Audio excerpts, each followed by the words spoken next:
Super chats here. Carlos says, believe Arsenal want to spend 250 million in the summer, but worry they will miss top four and all the progress made will be lost without January reinforcements. Going on my previous super chat, all progress will be lost if Arsenal miss out on the top four because we won't attract the best players anymore. Arteta needs top four. He's got to go. Are you worried, Igal, that your title hopes, maybe even the top four hopes here, according to Carlos Silva, one of our viewers, that if you guys don't reinforce this January, Arsenal might even miss out on the Champions League spots this year, with Spurs looking very, very good and their players returning soon? I know we've dropped points and we've lost a couple games in a row, but let's not be silly here. I'm not worried about top four at this moment in time. I think the fact that we started off the year bad and we ended it off slightly bad with the results that we had against Aston Villa, Fulham, and West Ham has people really panicked. But I don't think it's to the extent where Arsenal are now going to be dropping into a top four race. We still are relatively good defensively. We just need to find a way to get ourselves going again in the attacking part of the pitch. And yes, we've had some players out injured and some other things, but overall, I don't think the team's performances have been that bad where people should be saying, "Oh, we're now fighting for top four." We've been relatively consistent for majority of the season. It's just been that final third we've been struggling, and I think that could be solved quite quickly, just with internal fixes also. We don't need to go crazy and say, oh, this team is now going to fall off a cliff. I think other teams around the league that are fighting for top four are still much worse than us, and we'll find it a lot harder to once the season gets going, you'll see we're going to solidify that top two, top three position at the end of the day if we don't win the league, guaranteed. We're not going to win. Are Arsenal in a crisis right now? Are Arsenal in a crisis? Guess what? Losing 2 games in a title race is always a problem. Don Losing is so 3 games in a title race is always a problem. You don't answer the question. Has his Are own Arsenal club. in a crisis? Listen, Yes or no? Don is the president. Don is the president of the Crisis Club. He was the founder. Now I joined him. He just wants to find. He just wants to find out. The simple answer is if you're trying to go for a league title. The simple answer is if you're trying to go for a league title, losing multiple games back to back is always crisis. But if you look at the grand scheme of the actual status of the club, if you look at the grand scheme of how we've actually been, it's not that bad. It's not a situation where people are saying top four. What about now, though? So you agree that Arsenal in a crisis at the moment, yeah? I said in the grand scheme of looking for the league title, yes, always. Man City were in a mini crisis at a certain point in the season. Look at they turned it around. It's all about how you respond. If you're serious about winning league titles, if you're serious about being a good team, it's about how you respond to these moments of adversity. And this is where I look at my players and my managers and say, how do they respond after having back-to-back defeats in the league? Igal, do you feel like a lot of people are writing Arsenal off now? There's a lot of Arsenal fans who have gone into crazy overdrive online. It's very interesting watching the reaction. Like, what's been your take on this last week or so since going out of the FA Cup and losing your last not winning in your last 3 Premier League games? It feels like 2 or 3 years ago all over again from an outsider looking in.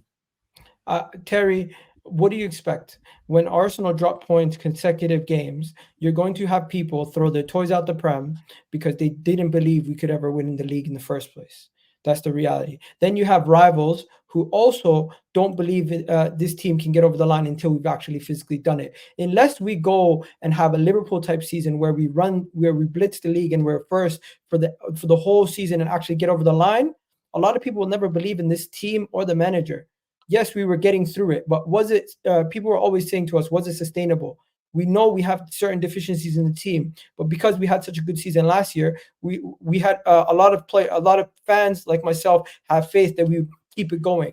We haven't kept it going. We now face a moment of adversity. Don't forget, we're still only, if we win our game in hand, we're still only 2 points off top. So I'm not too concerned right now. It's only 5 points off. Can I ask you a question about what you just said? Everyone's going into overdrive about the manager, the players, the performances. And if we don't sign somebody in January, people are going to go even more crazy. I think it's all just a bunch of. I love how you mentioned. I love how you mentioned injuries earlier, but then you've got Spurs now on level on points with you. Interesting. Yeah, they are level on points with us, but yes, we have a game in hand, and we win our game, we'll be back 3 points. They should have never caught with you. Though. With the amount of injuries that they've got, they should have never caught with you. They should have never. You know what? Igal always says how close together everyone in the league is. Igal, hold on. You always say points on the board is better than games in hand. And now you're talking about it like it's not anything. Oh, yeah, now we've got a game. We have a game against Crystal Palace. We haven't played in 13 days.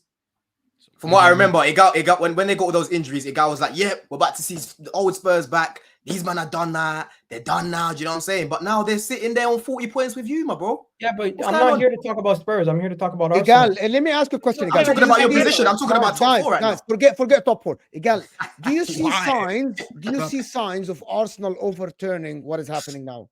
And if you say yes, I want to know them. Okay. We need to find internal solutions with this quality of chances we're creating, because the quality of chances that we've been creating have not been leading to good goals. So we need when we're the only way we're going to fix this is if we fix the quality of the chances we're creating, try to get them closer to goal, try to get Martinelli closer into goal. And the only way I can see this overturning is if we can get Martinelli and Bukayo Saka firing again, because I know they're going to have to be our 2 guys that lead us back into this title race. I know Gabriel Jesus and Eddie Nketiah have their deficiencies. That's the way we're going to have to turn it around. Do I believe we can turn it around? Yes, of course. I still believe in these players. I don't lose faith in these players because explain to me how you're going to get them firing again. Yeah, I'm waiting. He's saying the way we fix it, they get better. Do you think the way we fix it? I just gave you an example. Getting better. The way we fix it is if we give Martinelli a better quality of chances. Basically, not doing how we do that. Basically, passing the ball into his feet and having him run on do the that. play. He does get the ball to his feet and he just runs into players. So if you actually look at it with Granit Xhaka leaving and how we've been playing to start the season, we've been playing slightly different. You've had Martinelli more of as a wide winger and not as much as an inside forward. I said this in the beginning of the season and they called me a hater. Now look at us. Well, you're facts. In January, and now Arsenal fans are finally saying what I was saying. Staffy, I said when you replace. How many shows have we done together? Whenever you say something that I genuinely believe is a fact. No, I'm not saying you. I swear, I'm not even saying you, Miguel. But I can't even the last time I said this to an Arsenal fan, listen, Yeah. I think Jess was on the top 6, and I said that, and then she read out some of Havertz's stats. I forgot, and then I said, okay, but for Havertz to get these stats, you're costing these stats from someone else. So GA is an example. When Havertz gets GA, he's adding GA. He's not adding GA. He's taken from someone else. And this season has proven that he's taken from Martinelli GA. Why? Because Martinelli is positioned different. So when Martinelli doesn't score the same 15, 16 goals that he did, I think he scored 16 last season, and some of it goes to Havertz. That's why Martinelli doesn't look good.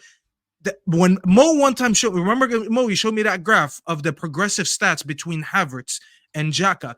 Xhaka's progressive stats was about this big, and then you see just this for Havertz, which means Havertz doesn't play or accommodate for Martinelli any similar to how Xhaka was, which is why it's been clear evidence to why Martinelli's struggling. So when you sit here and say, Igal, we need to get him firing, I get that. That is the same line. That's like me saying for United to be good again, we need Rashford to score goals. Well, that's not obvious, but how are we going to do that? Can I talk about Arsenal? Did I give you a definitive answer? Or no, you didn't, because you actually said they need to get better. That's not an answer. No, I literally told you what I mean. how they're going to get better. You literally just said they need to get better, but everybody knows that. That's not an answer. Do you want me to give you an answer, or you want to speak?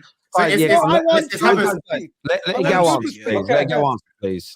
The way we get these guys the way we get the best out of Bukayo Saka is we have Ben White overlapping, we have Martin Odegaard helping him out in that space, and when he does create the chances, we need guys like Jesus and Martinelli finishing their chances. And as for Martinelli, I think Martinelli is one of our most clinical finishers in this team, but the quality of chances that he's been getting have not been the same. He has not been getting opportunities where he's drifting in as an inside forward. Whose fault do you think that is, Igal? Sorry, whose fault do you think that is? Is it a managerial issue or is it an individual player issue in your opinion? I think it's two things. I think one, they've been trying to adjust to having different personnel in the midfield, and two, having to try to adjust to how those midfielders operate in that space. With Kai Havertz operating in that half space to the left, it now gives Martinelli less space to operate and less opportunity to receive the ball in that half space where he's one-on-one against the keeper. So now we need to find a way. Either does Havertz overlap and give Martinelli more space, or does Martinelli have to shift in more as a striker and Jesus have to shift out wide? One or the other have to happen. Would you therefore suggest it's probably more of a managerial issue then? Because what you've described there is a problem that is a problem which you fixed, but which didn't need to be fixed. Unfortunately, because Xhaka wanted to leave, you had to find a solution. Once a player leaves, you have to find another solution. It is on the manager for not finding a solution to get these guys firing. But at the same point, it's also on the personnel, because some of these personnel, they're not doing the same things that they were doing last season. Like Martinelli is missing gilt-edged chances. Do you think Arteta has the tools to win the Premier League as things stand? He hasn't done it yet. So at this moment in time, there's no evidence to show that he does. Oh, He got humbled himself, you know. Wow. like No, that's it. the honest truth. Can he do it? He needs to find a way to show that he can problem solve and get us out of problems. Because whenever we do drop points, we drop points in clusters. That is not a coincidence. That is on the manager. And as much as I like Mikel Arteta and I back him to the hill, I'll keep it real with you guys. When we drop points consecutively, it is on the manager. It's not solely on the players, because you cannot drop points 3 out of your last 5 games, lose 3 out of your last 5 games and say, oh, it's only on the players if they would have finished their chances. Well, get them in better quality of chances. Get them in better situations. Yeah. You know, I'm happy you said that, because I had a debate with Mo not too long ago, and I said that Arteta wasn't the guy because of trends. And he said, well, basically, us rivals, we say that out of spite because we don't like Arsenal. But you just said right now, and you've seen in the past few years, that he always loses points in clusters. So he can go very well for a long period of time, but when it goes bad, it goes really bad, because you could go consecutive games drawing and losing. We've seen that when you bottled the top 4 to Spurs 2 seasons ago. We've seen it last season when you bottled the league, and you potentially could be seeing it now. We still don't know if he's going to turn it around or not, but this could potentially be the 3rd time in a row that he's doing it. So I actually respect that you've seen it, because this has been a trend. For you to sit here and say, well, I don't know if he has the tools because he hasn't won the league yet, well, that's just you acknowledging, well, you have to prove it. Because at the end of the season, we can all sit here and just speculate all we want, but at the end of the season, we're going to be like, yep, he did have the tools, or we could be like, we told you so. But if I'm being very honest with you, and I know it's going to sound like I'm hating, like apparently it's worked for every team but mine, I don't think he's going to win the league. I don't think he has the tools, and I don't think he's ever going to be good enough for that. And I think it's easy to say that off the back of rubbish. I think it's easy to say that off the back of 2 losses and an FA Cup defeat to Liverpool. That's what I'm saying. Potentially, I don't know. It's potentially, isn't it 1 win in 6? 7. One win in 7. 1 win in 7. Oh, come on, Igal. And you're saying just 2 games? Come on. No. But I'm talking about obviously the situations. Yeah. Can I throw this in? Can I throw this in as well? We were top of the league off the back of 2 of those drop points. Yeah.